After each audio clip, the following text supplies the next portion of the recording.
Welcome, in front of me is a NOKIA 5.3 and today I'll show you how to put the device into safe mode.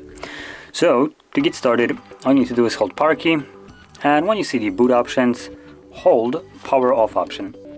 This will bring up this window, reboot to safe mode. So let's confirm it by tapping on OK, and while this is rebooting I'm gonna quickly describe what this mode is for. So hypothetically, if your device is malfunctioning, as an example, battery is discharging too quick or something is just not working properly, you could boot the device into safe mode, which will therefore disable any kind of third-party application. Anything that you have installed from Play Store is basically disabled, and only the most essential apps, the default apps, will be working in this mode.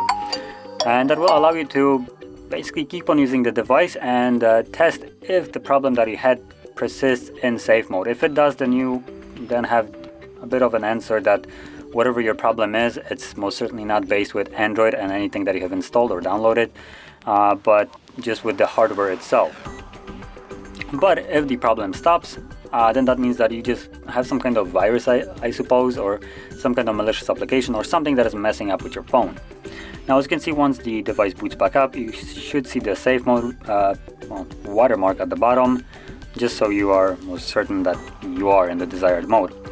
And yeah, basically only the pre-existing apps will be working in here. Anything else is basically disabled.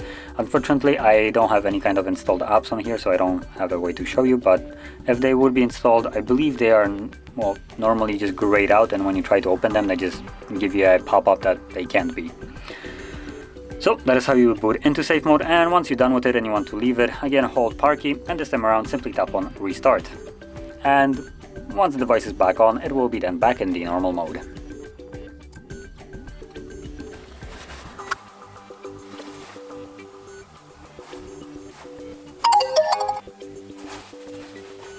And as you can see, we're now back in normal mode. So, if you found this video helpful, don't forget to like, subscribe, and thanks for watching.